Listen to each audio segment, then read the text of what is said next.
Hi, everyone, and thank you for listening to our webinar today. My name is Stephanie, And my name is Curice. and today we're going to be talking about cognitive behavioral therapy with people of Caribbean origin.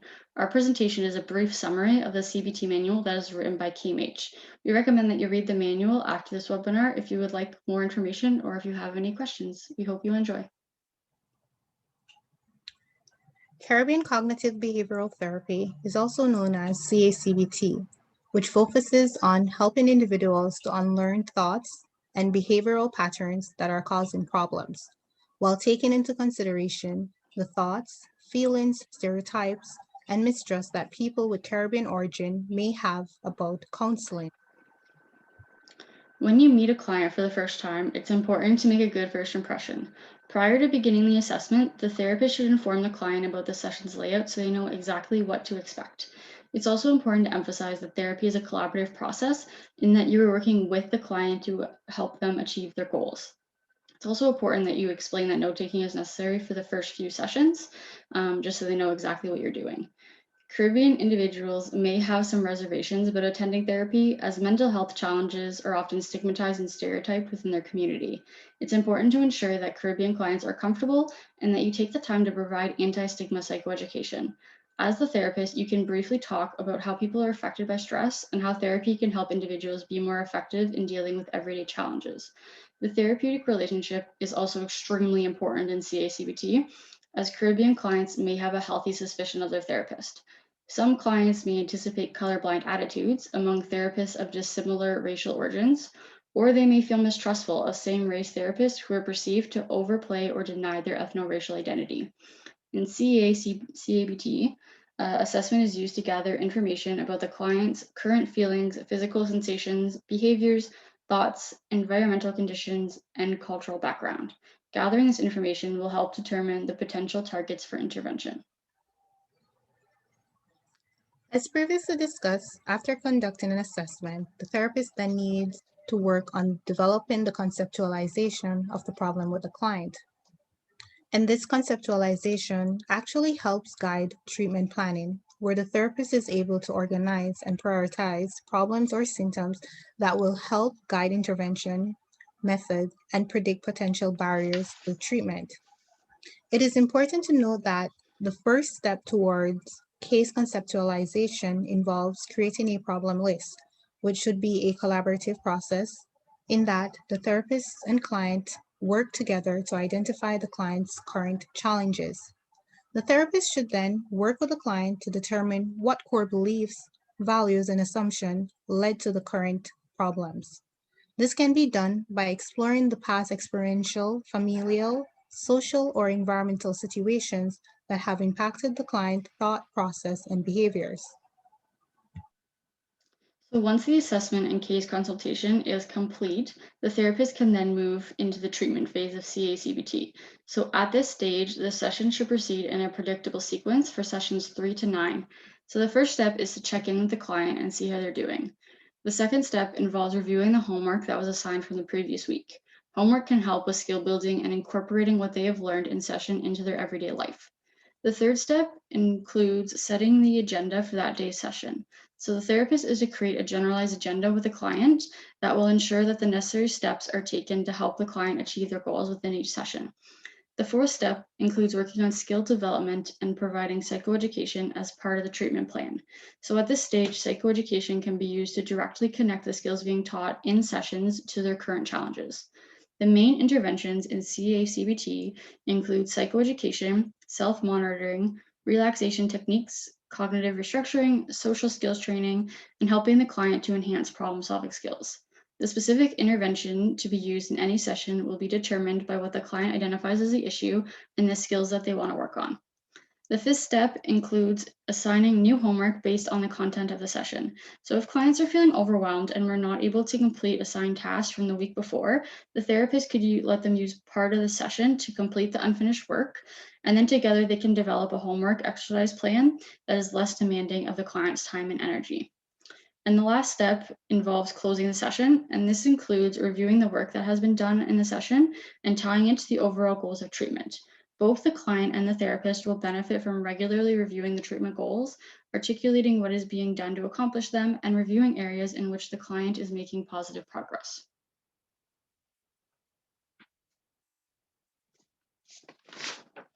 In the next slide, we will be discussing what is ending or termination of a treatment and why is it important to plan for it with a client. The end of treatment planning is a collaborative process of preparing the client and assessing their readiness for ending treatment. Planning allows the client to prepare for the end of therapy, to review the skills learned, and to vocalize and to address concerns about functioning outside of treatment.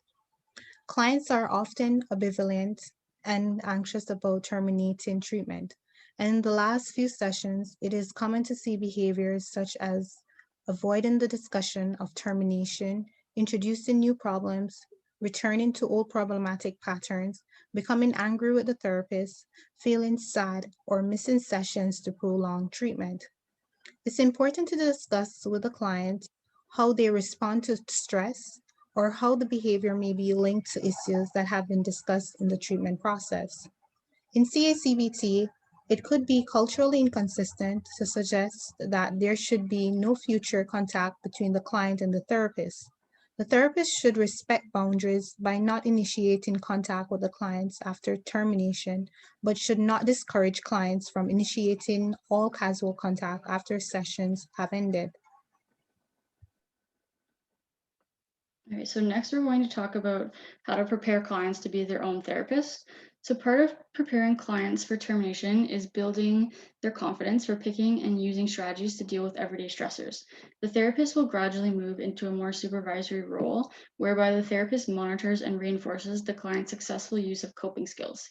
The sessions will move toward focusing on how clients are coping successfully with situations that were previously distressing, and the client and therapist will also identify the thoughts, emotions, and actions that are being mobilized to make successful coping possible.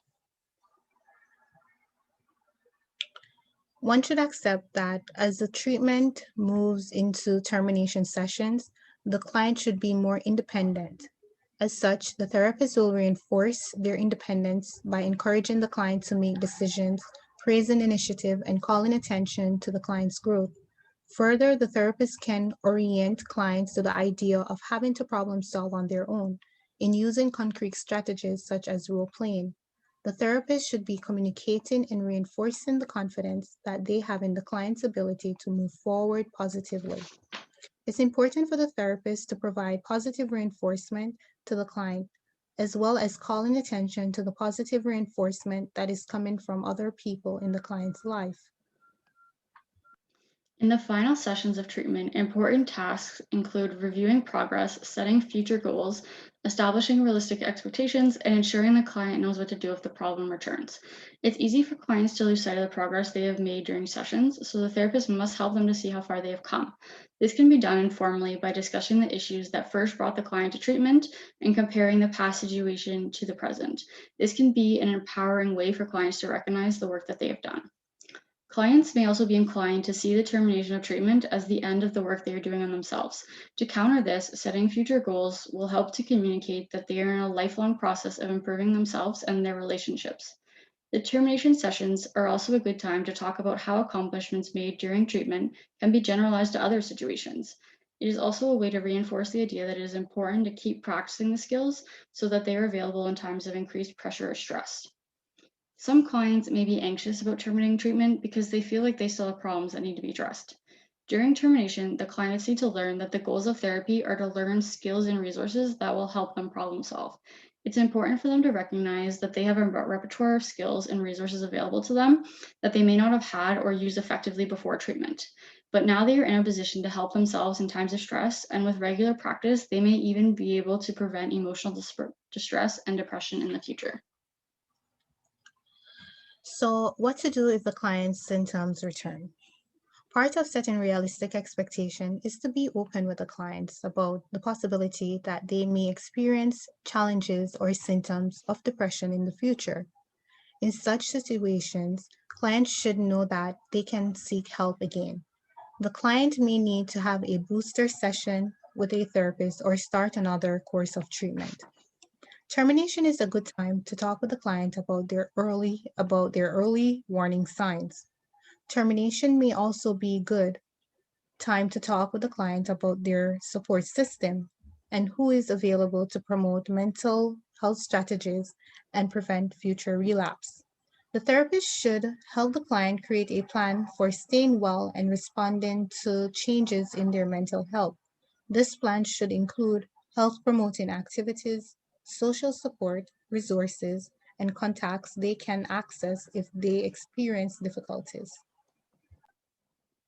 So this concludes the end of our webinar today. We hope you enjoyed listening, and we strongly encourage you to read the CBT manual by KMH when you are able to. Have a good day. Enjoy.